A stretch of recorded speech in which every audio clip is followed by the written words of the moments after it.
Welcome to another edition of the live Pittsburgh Sportsline TV show in the BPTV studio. Thanks for watching us. I'm Al Levine, the Talking Machine.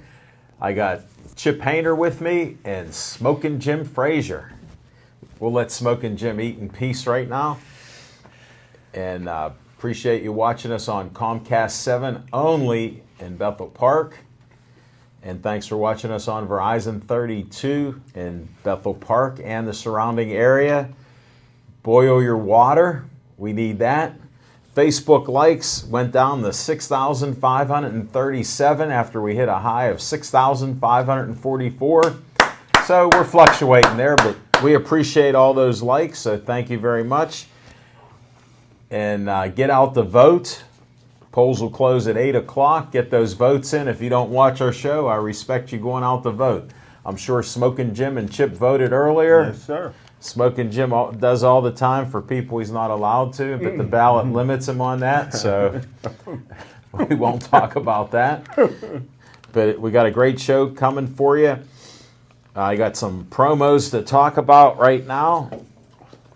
I got Olive Oil's Pizzeria sponsors our show with an XL pizza and a steak hoagie. Smokin' Jim's giving the sound effects like he does.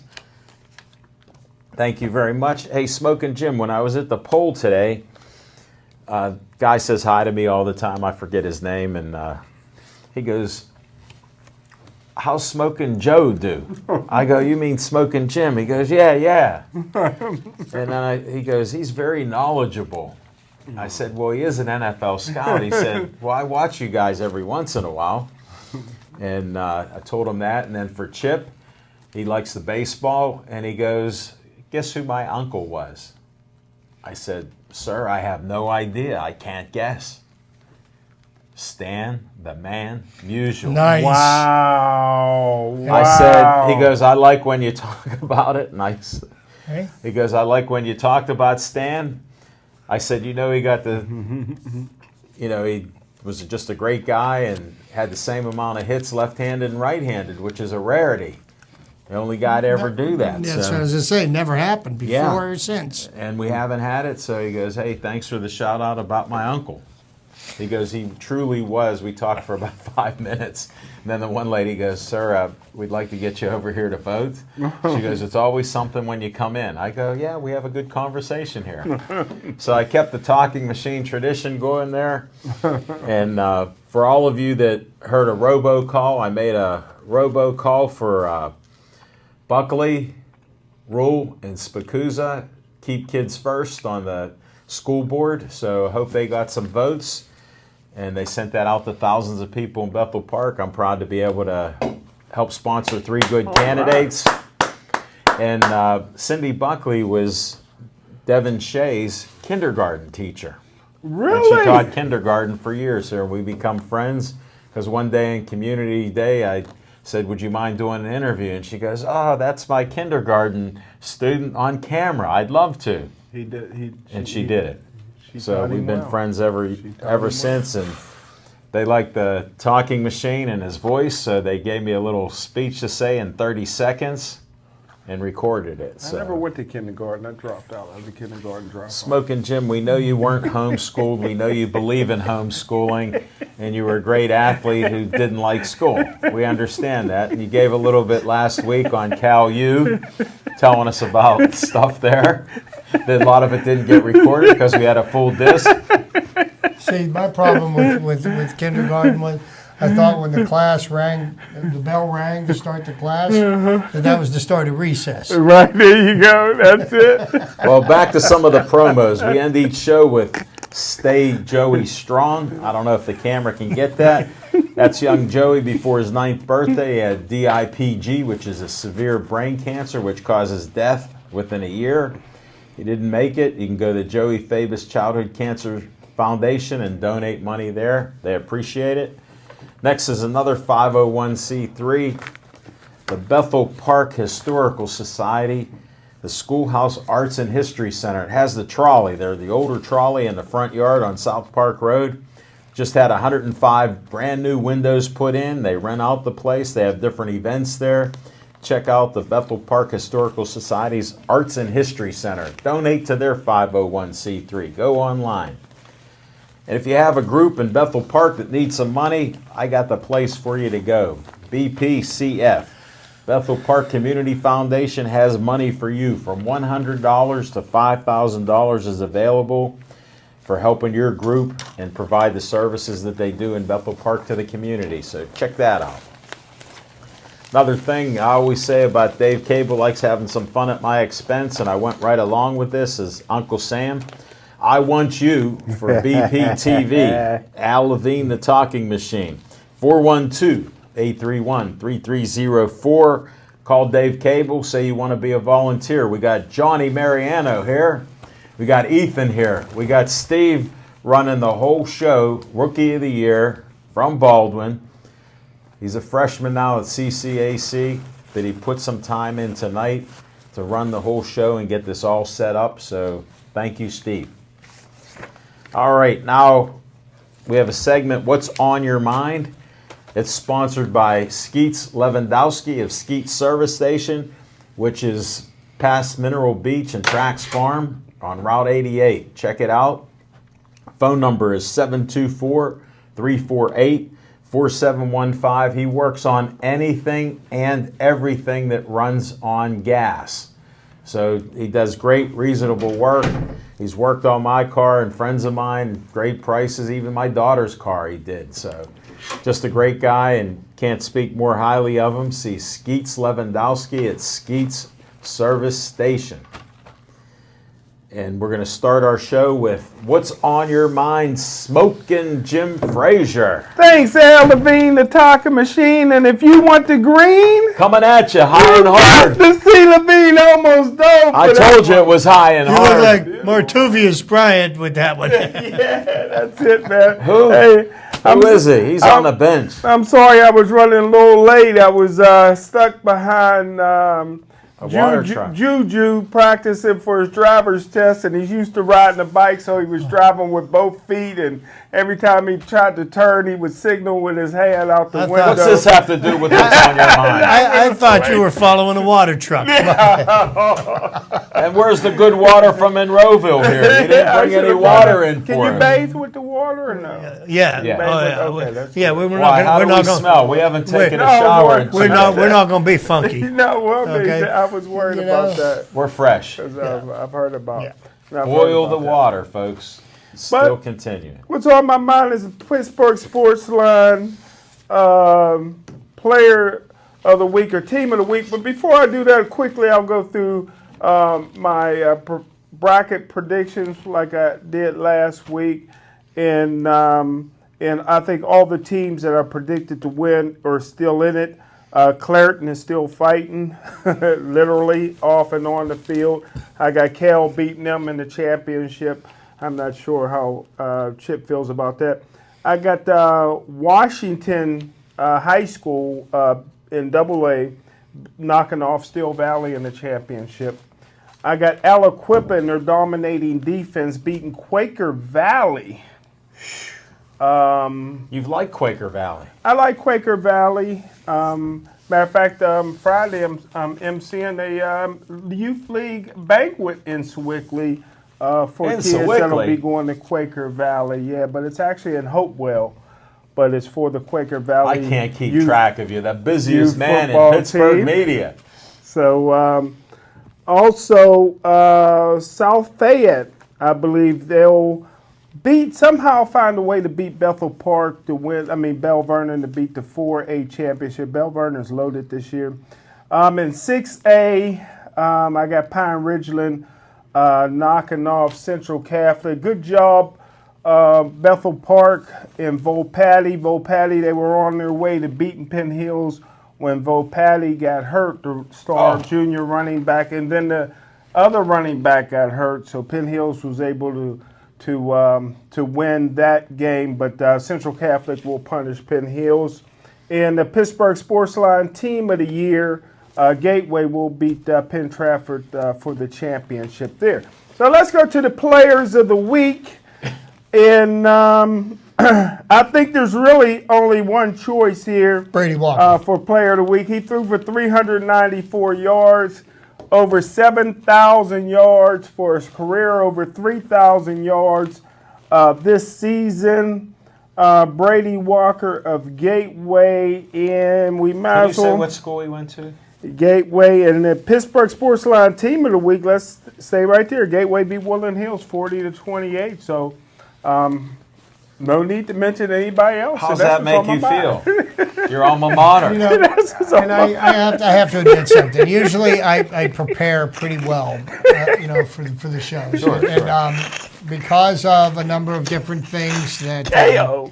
have happened over the weekend and my work schedule, I was unable to dissect the first weekend of the high school playoffs. So we're going to have to take Jim's word at being as close to fact as we can get, but I would not call it factual in any No, this was just what's on your in mind. any vein. Fiction and fact will be coming up. But before we leave Smoking Jim, we had a great night Saturday night. I'm going to talk about sir. that. Yes, But sir. before that, tell the folks where you were and what you did Saturday day. I know it's hard for you to remember back. Oh yeah, City Try to League, think. City League Championship. Okay. Yeah, Yeah, and You did what with that? I did the TV broadcast. So are we going to bring up the fact that somebody has won the City League Championship that hasn't won it in a generation? We're trying to segue into something. Yeah, okay. Taylor Because the Alderdice. Brashear Bulls did not win this year. Taylor Alderdice. To all our fans at Taylor Alderdice, no matter what Smoking Jim says or doesn't say, we appreciate you. Buddy said to tell you hi. Oh, did he? Good. When's he coming back? You forgot to ask that. You took him before I get him on the show. Share that man. Share him. You can tell them they're allowed back on Pittsburgh Sportsline. We can do that. All right. We got that. Thanks, Smoking Jim Frazier. We got What's on Your Mind. It took a lot, and the special teams there. And I didn't hear what kind of players. You didn't mention any players. No player of the week. Brady Walker. Well, I didn't listen to that because it's from Because Gateway. yeah, right. I turned that off. I have a Gateway detector. 394 yards. Who would you And- pick? and- Well, here's what's disappointing. 25 high school football games last week, and he's the only person that did anything. Well, here's the disappointing part to me why I shut it off is I'm hearing he's saying 394. What happened to 400? Yeah, He that's didn't right. get 400, so forget that. I agree with Give me that. somebody else. Must be the All right. water. Hey, shout out to Amani Christian Academy. They won 52-0. I thought you hate them. No, I don't hate them, but they'll think I hate them when California beat the heck out of them pretty soon. Oh, really? Okay. California. High school, not university. This was a little addition segment to Smoking Jim's What's on Your Mind, because he has more than one thing on his mind, and he is the busiest man he does in always media. have one thing on his mind. By the way, I got another thing to bring up. I saw City League Hall of Fame. Monique McCoy got her award, and you weren't there. Well, no, that was some other Hall of Fame. City League Hall of Fame. That's what they said. Yeah, some kind of city basketball Hall of Fame. I club. wanted It to won't get your last long. opinion on It that. won't last long. Okay. Well, you're only out there 2 years or 3 years. This is 1 year. So. Man, club stuff. Okay. All right, let's go to Chip Hayner. What's on your mind, Chip? Oh, you see, I can see the way we're trending this week. But first, I'd like to make an announcement in regards to a very tragic loss to the Major League Baseball world today. One of the greatest pitchers of this generation, Roy Halladay, right-handed pitcher for the Philadelphia Phillies, and also the Toronto Blue Jays, unfortunately died in an airplane accident this afternoon. It's very, very sad to hear that, and It's my terrible. thoughts and prayers go out to his family and friends, and our hearts weep for them. 8-time All-Star, right? Something like that. 9-time All-Star. All-Star. He, on May Two-time Cy 29th. Young Award winner. On May 29th of 2010, Roy Halladay pitched a perfect game. 27 up, 27 down. Perfect games. I thought he did that. Yeah. He did. When did you think that? Is he- After you just How heard many that? how many perfect games have been pitched in Major League Baseball history? Five. 23. 23. Okay, you were You were close. close. No, The NFL scout has spoken. yeah. So anyhow, Again. speaking of the NFL, Oops. I have been an avid Pittsburgh Steelers fan for my entire life. Yes, sir. Okay, and I was a Steelers fan when, when they were the lovable losers before the Immaculate Reception. Really? Yes, I was just rooting for the Steelers in the '60s. Okay. And one of the things that, You had some tough that was times. ingrained to me, there were some very lean times before we got into the fat years, which was in the '70s. But my point is that I have always taken great pleasure in the follies of the Cleveland Browns. I didn't know where you were I going with just think that I've got to bring to light the ineptitude of this franchise, and why are they even in the NFL? This is something, instead of expanding, maybe the NFL should consider shrinking. Contraction. Okay, so here's what we got. We've got the Cleveland Browns, who can't seem to get a number one draft pick right, even though they've probably had one of the top 3 picks in the draft the last 6 years in a row.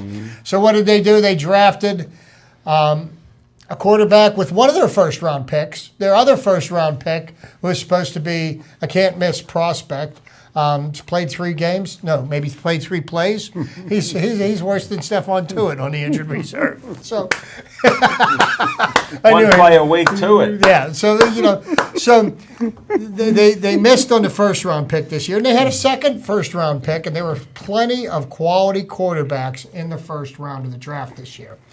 And the Browns took none of them, and they took Deshaun Kaiser, who happened to get benched twice so far in the season. Yeah. And actually, the last time that he was slated to start, they found him out at clubbing at 2 o'clock in the morning, Friday night before the Sunday game, when the rest of the team was on a curfew. So, of course, they made a great choice then. Then, to make matters even better, they decided that, we'll take the contract and Brock Osweiler from the Houston Texans, who actually did pick the correct quarterback with their first pick, with their first round pick. We'll take his salary and we'll take him, even though he couldn't start for your practice squad. So they took him, and by the way, the Browns did a marvelous deal. They traded him off to the Denver Broncos, and they agreed to pay him $900,000 a game to play quarterback for the Broncos. Now, mind you, the Cleveland Browns are paying him to play quarterback for the Broncos. Now, that all pales in comparison to last week. The Browns realizing that they don't have a quarterback on their team. Finally.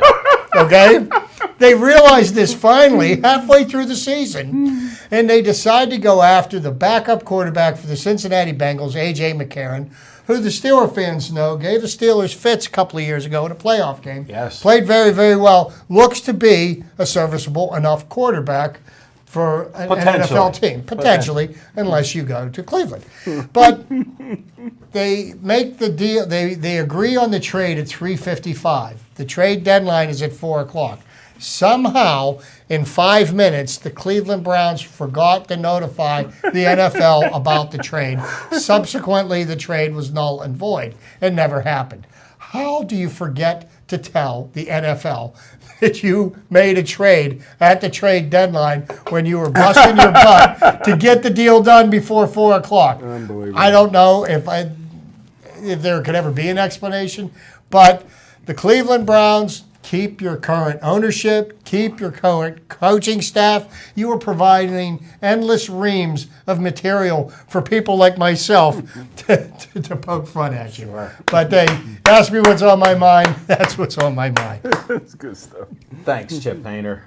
That was on my mind too, but I let it go because there's a team that was stolen out of Cleveland, became the Baltimore Ravens, won a Super Bowl.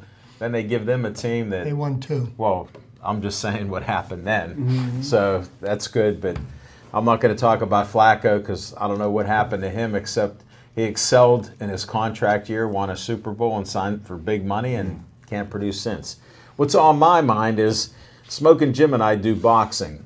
and we had such a great time at the Bronson House in Washington, PA. It's an old historic site there. Basketball hoops are up in there. They just repainted it. Had a nice ring there. Made Men Productions, our friend Angelo Magnone, gave him a ring for that night of fighting. That was his ring. So that was nice to see that up there. I saw the Made Men logos on the side. So talked to Skeets about it, said that was nice. Great fight. Started out with a 63-pound match. 63 pounds. Wow. These guys went at it from the beginning. You have to see the video. Dave was working on it today. I'm sure it'll be done sometime this week with editing. And we just saw match after match. Great night of fights. USS Cunningham, IBF two-time champion. Great fighter. His son, young Steve. Smoking Jim keeps saying at 14 he should turn professional. He just danced his way and punched his way around the ring against a great fighter himself, as Brody White, who they misspelled his name and called him Brady in the program. Smoking Jim had to clarify that after I went back in the memory banks and pulled it out. That was Brody. And he's actually a good fighter, but young Steve outclassed him from the minute they got in the ring. Second they got in the ring till the end of the fight, and had 2 stoppages with 8 counts, so it was tough. Just a great night of boxing in a great venue. And then there was other events, like we've promoted the Muay Thai fights, and then there was boxing at the Carnegie Homestead Library. Our friend Mike McSorley put on a great card there, heard a lot of great things and fights there. So, but they had a nice crowd at the Bronson House, and everybody was happy, and you know, people want to know when our film's going to be up from it. I said, look for this Saturday or the next Saturday. So fights will be up and out there. So I wanted to shout out to the Bronson House, Skeets Lewandowski and Jack Conway. And we even saw 2 Conways pro sparring. Matt Sweetchild Conway and his brother Nick were in their boxing. Poor Smoking Jim was worried one of them would get hurt. Afterwards, I said, Smoking Jim was worried about you guys getting hurt. They said, we fought harder in the living room and in the basement. If I may intervene here for a second. Sure. And this is for, Jim is a boxing aficionado. Yes, sir. Okay. So this young doesn't man know what that you that say means. should turn professional at age 14, is that correct? Yeah. Do you think He's he would ready. have the potential to become the second boxer of all time to win a world title when he was a teenager? Well, I know Sean O'Grady turned pro at 15. Lopez. Do you know the boxer I'm talking? Won a title when he was 18 years old. World WBC. I think it was. I know Tyson won one when he was 20. Wilfred Benitez. Did he? Wow, I didn't know that. Wow, Chipper at brought a 18. good one Great out. job, Dug out Chipper. deep. Wilford At age he was a great one, man. He was a great one. He was Yeah. a young man when he won his first world championship. Wow, A teenager. Alfredo Benitez. That was Wow. great, Chip. That's Yeah. good information. Yeah, You're he always could. allowed to add some input here. Look at Smoking Jim, denies everything else and puts out only what he wants you to hear. So I just was promoting him a little bit. Chip happened to listen, and we just tried to clarify that. I would love to see somebody break that record. I mean, could. there are enough He could. championship belts out there. Well, he has a couple things over Benitez. One, his dad is a professional fighter, and 2, he goes to Gateway. So. All right, I'm done with my segment. We're going to come back with Fiction and Fact from Smoking Jim's Almanac.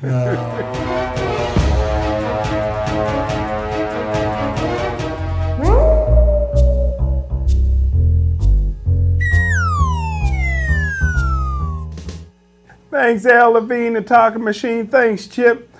Fiction and Fact, we're going back, all the way back to this Saturday. Was able to witness history. Chipper almost gave it away. I was trying to save it for Fiction and Fact, but man, what a great time. Alderdice had a lot of Hall of Fame, a lot of great NFL players. James Big Cat Williams, who will never get in the City League Hall of Fame, to play for the Chicago Bears World Championship. They had Russell Friedman, the left tackle for the Denver Broncos, starting left tackle when John Elway played. He'll never get in the City League Hall of Fame. Curtis Martin, There you go. who I've been keeping out of the City League Hall of Fame, is another one that's not in. Although I may change my mind with him.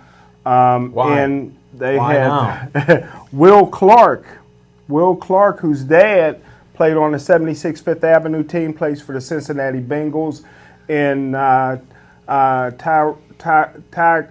Jarrett, Just spell who's one of got a black name, 325-pound nose guard in the National Football League. So it's a great tradition with Alderdice, but they haven't won a City League championship since 1967, which is the 50th year anniversary. And I tell you what, they came out, and if anybody knows anything about the Haslett brothers, Yes. who's the head coach of Alderdice, is Jerry Haslett, Jim Haslett's brother. They built Western Psych for guys like the Haslett brothers. Crazy, ferocious players, but I talked to Jerry after the game, Coach Haslett, and he was real mild and down, and it was because he dedicated the game to his father, Ira, who passed away this year at 83 years old. And anybody that's a father of the Haslett brothers, to keep those guys corralled, all those years was something. He was a great man, and he'll be missed. And I know he was looking down upon Alderdice when they just destroyed Brashear. I did the TV on it, and I was not nice to the Brashear coach, Rick Murray. He couldn't coach in the telephone booth. They kept running counter trays all day. He never made adjustments. Brashear looked unprepared. That's all on Coach Murray. And I let everybody in the press box know how I felt about that. I was pulling for Brashear. I wanted one more year. I didn't want Alderdice to win. But they ended up winning, and was able to interview a lot of the players afterwards. But the one player that I did was honored to talk to was the quarterback on the 1967 team. And I'll wind it up with this. And he told me, which he thought was off the record, but it's not, that What a surprise. Yeah, he said that he has mixed emotions, and he asked me to keep it off the record, but I put it in the newspaper to be out tomorrow. He says he didn't want them to win because he wanted, it was nice to be the only team to do it. He told me that they won the championship in '67, and he said it was the first time Alderdice had won in 40 years. And he said they beat Westinghouse on that same field, but it was all dirt at that time. Couple Stadium was all dirt at that time. He said Westinghouse won 30 out of 33 championships going into that game. He said it was a huge upset. He said they scored all their points in the first half. And but the one thing that I should have ended with this, even though I'm black.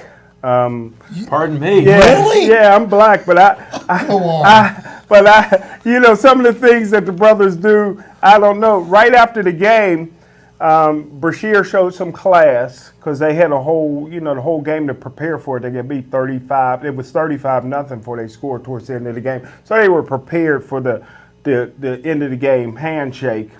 So all the Alderdice players sprinted behind the ambulance. They went to the north end zone and sprinted behind the ambulance. So I'm thinking they're playing hide and go seek, But what they did was it was a banner that was up with all the City League champions for 100-some years. Wow. And they put their hands on the 2017, and I couldn't understand. And some of the players got mad at me because I told them they don't deserve they gave them this medallion to put around their necks like they're Olympic champs. I said, you guys don't deserve that. Just all you did was win the city. What's all this waste of money? But here's something that is, I'm going to close it with this. In Let me interrupt 1967. you. You've had 2 closes before. Yeah, this is the last final close. This is the final close on Election Day. In 1967, Lyndon B. Johnson, you guys ever hear him? Mm-hmm. He was president. Guess how much a gallon of gas cost in 1967? 30 cents. You're probably right in this area, but nationally. Probably a quarter. There you go. That's what I was thinking too. 33 cents a gallon.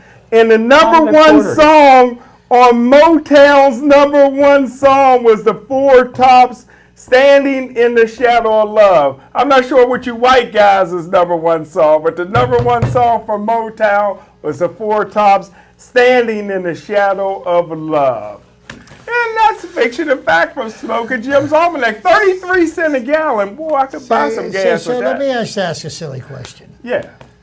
What was the white song in 1967? Curtis Martin is in Canton. Yeah, he ain't. Okay, he's in the National Football League ain't in my Hall of Fame. He won't get the And city you're league not gonna give the brother no love.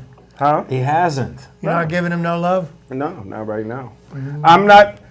James Big Cat Williams, who was a starter on the Super Bowl the Super Bowl World Championship team with the Chicago Bears, starting offensive lineman, and Russell Friedman, a starting offensive lineman for John Elway. They'll never get in. As long as I'm on the committee, they'll never get in. They had a game against Gateway, and Gateway's beating them bad. Late in the game, they beat the players up from Gateway, beat them up pretty bad. So they're eliminated for the rest of their lives. They know it. I put it on Facebook, everything. It was 1980. Curtis Brave was a senior, so it was 1987.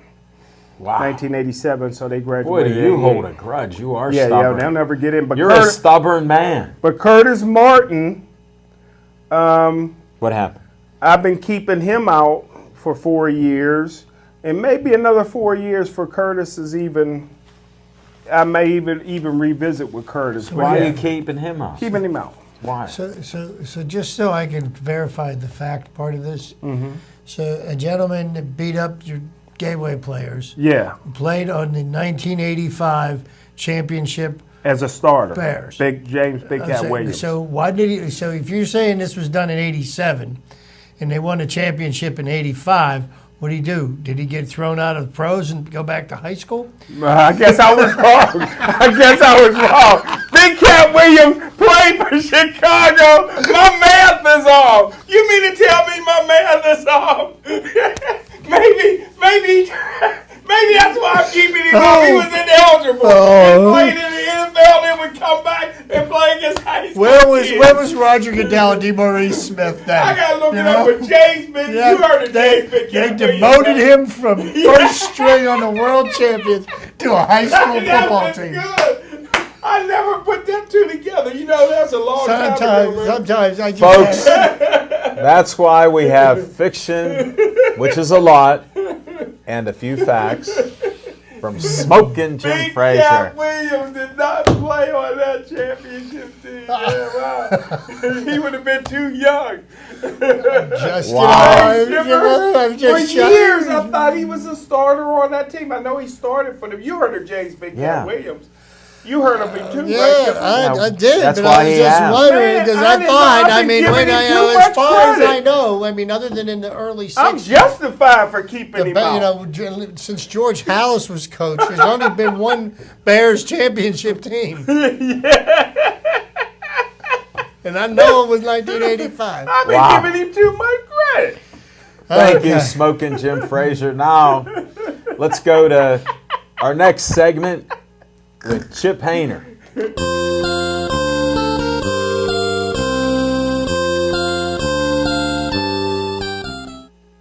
Good evening, everybody, and we're having a little bit of fun here tonight. But we're going to do my season wrap up because last Wednesday night, and this is hard for me to say, baseball season's over. We've only got X number of days till a pitchers and catchers report, so there'll be quite a number of interesting things. But Go Cubbies. as per my prediction, the Houston Astros did win this year's World Championship, not in 6 games, but in 7 games. And congratulations to the Houston Astros. And here's some of the things about, that I'll do a wrap-up on the series itself, but about this team. You know, in 2014, Sports Illustrated led with a cover, and it said, World Series champions, your World Series champions for 2017, the Houston Astros. Really? And this was while they were in the midst of 3 100-loss seasons. Yeah. And what the Astros did is they have come up with the new blueprint to go from 0 to hero. And the Astros are just a phenomenal baseball team this year. Some of the interesting things about the Astros this year, they had the #1 offense in baseball, and they did not have a single player on their roster that had more than 90 RBIs for the year. So from top to bottom, they got production from everybody. And they had a pitching staff that pitched well enough, and they made a very savvy move at the end of August, and they made a trade for Justin Verlander, picking up the last 3 years and almost $80 million of his contract. That's a blueprint. And he only happened to go 9-0 for them. And it sure helped out. And certainly did help them out, even though he was the loser in Game 6. He won 3 other games in the playoffs, and, well, he's got his World Series ring. Not to cut you off, Chip. Who's the short infielder I like? The Jose Altuve. Oh, he's Jose? Okay, I like him. And then Carlos Correa is the shortstop. And just to give you an idea, you could call this the best World Series or one of the most heartbreaking, depending on who you root for. But it was easily up there with some of the most exciting battles in the history of baseball and the pursuit of the Commissioner's Trophy.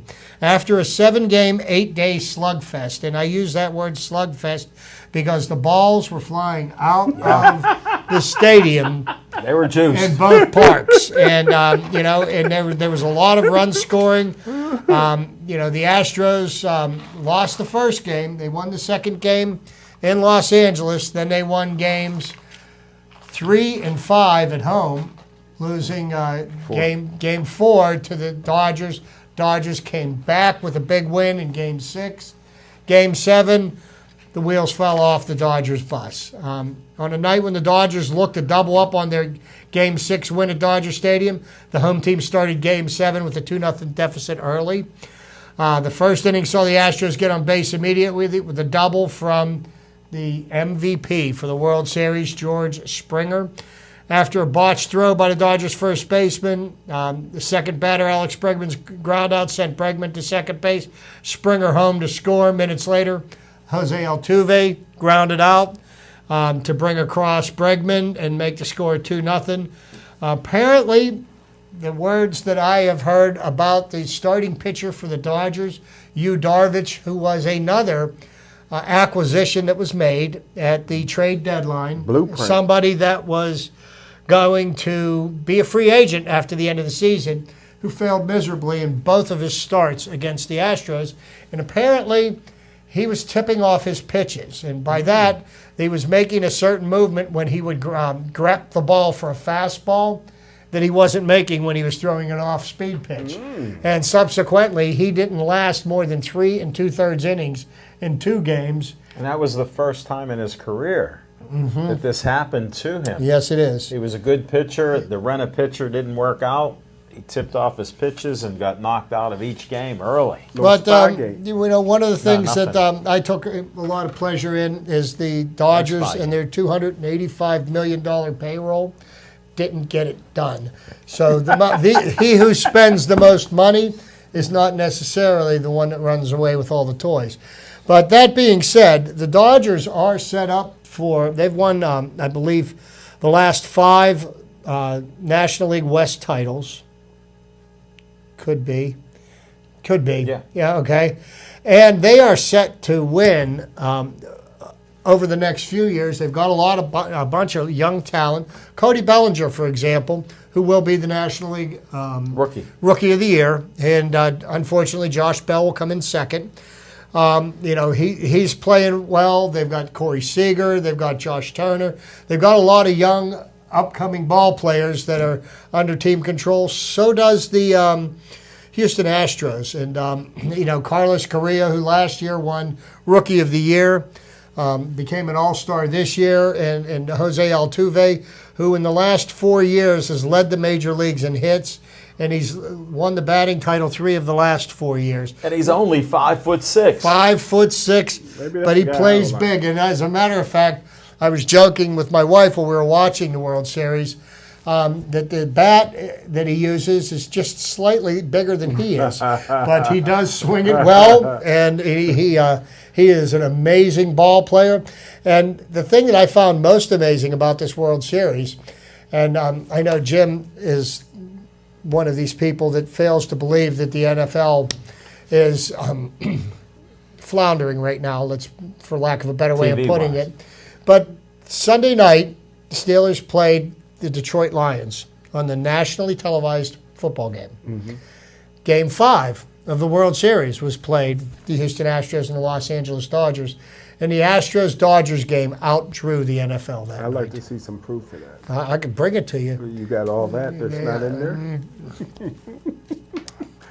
No, but that is a fact. The NFL has been taking its lumps lately, all around the board, with the exception of Jim's fiction. He's got that down pat. But one of the things that I found most satisfying and kind of it was apropos was Charlie Morton, a Pirate cast-off who went to Philadelphia and ended up being released by the Philadelphia Phillies because once again he was injured.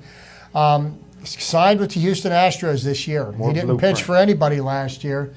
And Charlie Morton was surprisingly healthy for the year, and he was a very important part of the Astros pitching staff.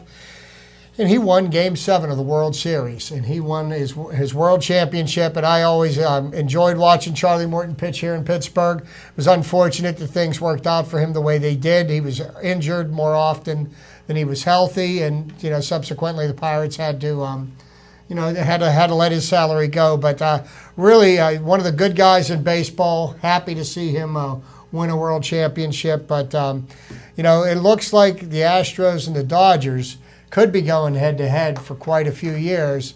And let's see if the rest of the league is going to catch up with them, or let's see how the things turn out with free agency and the off-season moves. But congratulations, Houston. You deserve it. And this is a big boost for the city of Houston, destroyed by Hurricane Harvey not more than a month ago. So next year, the Cubbies versus Yankees. Well, to show Smoke and Jim, the Cubs had the blueprint for last year, and they lost it for this year. The blueprint for Houston is 6 of their starters were homegrown players. You mentioned a couple pitchers they got that wasn't homegrown. Well, that's how you win. 6 out of the 9 starters. Oh, okay. Well, the reason they won, they had the #1 offense in baseball, and they didn't have a bunch of wall bashers. The gentleman that had the most home runs for them had 34 home runs, led the team in home runs with 34. Oh, they ain't going No player on that team had more than 90 RBIs. So from top to bottom in their batting order, they got production. They're done. They just begun. I mean, they got guys that can't hit the big home runs. Put your NFL resume up against your baseball resume, because it doesn't hold any water. Did you fail to hear what I said? He didn't listen to one thing. #1 scoring offense in baseball for the season and the playoffs. And it went over his head. And the year before, they'll play next year like they did the year before. Okay. Smoke and Jim is spoken. They were in the playoffs that year, too. You might be on to something there. All right, thank you. Chip Hayner, appreciate it. Still playing.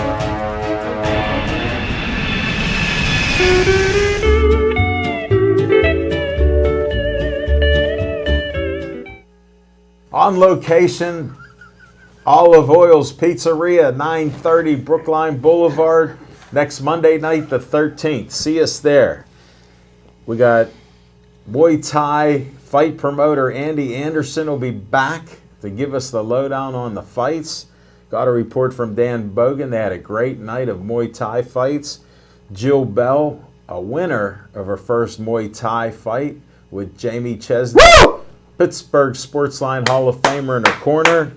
Looking at Keontae Irving and Johnny Angel and the Halos supposed to be there, and his grandson Roman, a hockey player going to Czechoslovakia. So we'll check that out. We should have a good show. 7:30 to 8:30, Brookline Boulevard, $5 hoagie and large pizza specials. Come on out. A few people said they're going to show up, Smoking Jim. They want to see you in action and eat that pizza. They said, we noticed he eats some pizza there while you're talking machine. I said, oh, we did that off the air. They said, no, we caught him. So come on out. You can have a good time. Owner Frank Fanera is a great guy. He'll have these specials out there. The pizza's great, just like it is tonight from Olive Oil's Pizzeria. But check it out in Brookline next Monday, the 13th, 7:30 to 8:30. Come on out and check us out. See you later.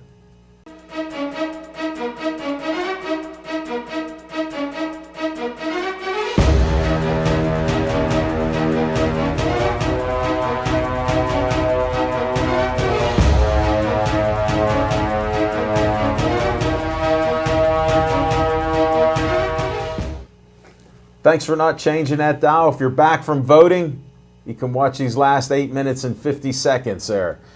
And we're going to talk a little bit of Steelers. They were off this past week. They're 6-2 at the halfway point. Just like I said, I'm looking at 11-5 is how I feel. They have an easy schedule. They lost a couple games that they shouldn't have. But Steelers play down to the level of the competition, just like they play up to the level of the competition. Ask our gambler, who just lost 3 games in a row betting against the Steelers when I said they will win. They will go on a streak. I'm betting on them this week. This is time. No, he's not. He's betting on Jacoby Brissett and the Indianapolis Colts. Yeah, he is. To light the Steelers up like nobody's business.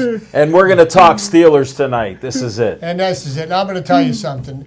The cornerstone of every Steelers championship team has always been the defense. Yes, sir. And yes, sir. that is what's going to win the Steelers a championship this year. The offense will score enough points to win. They're not going to be, I don't even think they're going to break the 30-point barrier this season. Whoa. Okay? But I don't care if they do. They end up 12-4, which is where I think they're headed. I mean, you think about it. They're playing the Indianapolis Colts without their starting quarterback. Win. They're going to be playing, what's that kid's Green name Bay. From Green Bay? Yeah. He Huntley. stunk the joint out last night bad. He smelled like Limburger cheese. Yeah, he needed some help. So, the Steelers, and then, of course, we've got the hapless Cleveland Browns, where we could put in our That's a practice win. squad players. That's a win, yeah. You think? Okay. I'm going with Jim on that one. But I think that the Steelers could very easily, now here's the game. December 17th. Everybody's going to have that day circled on their calendar. That's the day the Patriots are coming to Pittsburgh. Are the Steelers capable of beating Tom Brady and the New England Patriots? I ask you. Well, I don't think it's that important to beat them in the regular season. I think the Pittsburgh Steelers got to hope that the team that can beat them in the playoff, Kansas City, gets a hold of them before the Steelers. I think that's the key. I don't think the Steelers can. Hold it, Kansas City lost 3 out of 4 games. But they didn't sure look good. did. But they seem to be able to have the New England's number the same way New England has the Steelers' number. Well, and here's one of the things that I think could be, in the Steelers' favor going into that game is Dante Hightower is out for the rest of the season with a torn pectoral muscle. Wow, that hurts. So that, but somehow Bill Belichick's teams, doesn't matter who they get rid of, they seem to find a way to rise above it all. And I think the only thing that the Steelers can really focus their energies on, instead of so much what the Patriots are doing, is secure home field advantage. We get a better chance of beating them here than we do in Foxborough. Yeah. Good point. Because then we could short circuit their communication system so they can communicate with everybody. Yeah. The way they usually do to most of the... Pull the hotel alarm at 3 in the morning. Sure. Sure. Disrupt them a alarm, little yeah. bit. Smoking Jim knows that. It's called sport. It's about gamesmanship, right? No, but right now the Steelers are in a really good place. What is it that the Steelers need to do to be able to start scoring in the red zone? The red zone offense is just Here, terrible. I'll give you one tip. Big Ben's passing has been high all year. He's thrown the high ball in every game. Missed receivers that were wide open for touchdowns. Then a couple times he's thrown it right in their arms and they've dropped it. So his passing has to be more precise. He doesn't have to be a great quarterback, but we need a few great games out of him. He has it in him. I've seen him do it. It's just this year, from first game till now, he's throwing that high ball. All right, I'm going to ask a question to my NFL scout friend here. The way that the Steelers have been using Le'Veon Bell, giving him between 30 and 40 touches a game, would it be wise to continue doing that for the remaining 8 games of the season and run the risk of potentially not having him for the playoffs when you need him? Or do you think they should gear back how much they use him now? I use him more. He's a piece of meat. This team is so talented, and Le'Veon Bell, he likes the football. The football's not heavy. He wants the football. I give it to him, and if he gets hurt, we got other weapons. Well, here's my thing. We got James Conner, who's shown he's an adequate runner. He's a rookie, of course. Give Le'Veon Bell 30, give 10 to Conner. Actually open it up a little bit. Why not? Let him go. Spell him a break or two. Well, I think the problem offensively, what they're not clicking, I think, is the Pittsburgh Steelers in the last 3 or 4 years with Big Ben. He likes to know how to offense. And Todd Haley now is calling the plays, and they just don't seem to be in sync the way they were when they run that no huddle. I think Ben gets in a rhythm. I think right now, I don't know how Martavis Bryant got his starting job back. He's starting on Sunday. Because they gave him a week off. That's what happens. Gave him a week off, and they put him That'll right back straighten him out. in front of Juju, who only set a record with 97-yard touchdown reception. But I guess they'll want Juju to concentrate on getting his driver's license. But to catch the passes He over got the that middle. today. Did he get his license? Yeah, he got his license. Oh, congratulations. So now he can go Juju. back to catching But, passes over the middle. When you're that rich, why do you even have to take a driver's test? They got cars that will drive themselves. He's not now. that rich. Well, he can afford a car to drive itself. Who says Everybody he can't? got them cars. He might have bought a house for his mama. Yeah. So the Steelers are in great shape. They got an easy schedule, probably the easiest schedule in NFL history. And like Chip alluded to, that they're playing more backup quarterbacks probably than any other team in NFL history. And the last time they were 6-2, they went to the Super Bowl and lost to the lost to the Green Bay Packers because Hines Ward and all the boys went to the strip clubs all week in Dallas. Thanks, Smoking Jim. I think there might have been a pass or two that was deflected that Big Ben had thrown, and if it was complete, we would have won. But I watched the game. So. But here's the next thing I want to kind of take you to task for, Jim. And I know that you have constantly been extremely critical of Kevin Colbert's and Mike Tomlin's drafts. And you're one of the big advocates, even though this is a point that I couldn't disagree with you more on, say that Coach Tomlin, his early success was with Bill Cowher's players, which I'm never going to agree with you on that one. Let's just leave it at that, okay? We can agree to disagree. Still got Bill Cowher's quarterback. So what about the team that the Steelers have drafted, for all rights and purposes, over the last 3-4 years, because usually careers in football are 2.9 years. So look at the talent that they have stockpiled. Offensive line, defensive line, linebacking core. They're actually starting to show that they can cover a bit, even though Matthew Stafford picked them apart Sunday night, but they still didn't give up any touchdowns. Go T.J. Watt, greatest linebacker in Steeler history. I love that kid. Look at the offense. Le'Veon Bell, you've got AB, you've got Juju, You've got Martavis Bryant. I mean, and You what make some about- good points, Chip, but we got a little clock running up issue. on- yes, yeah, so we we're going to do. run out of time here. Thanks to Smoking Jim Frazier and the nonsense about baseball. Thanks to Chip for the sense about baseball. I appreciate it. I'm Al Levine, the talking machine, and thanks to BPTV. Stay Joey strong.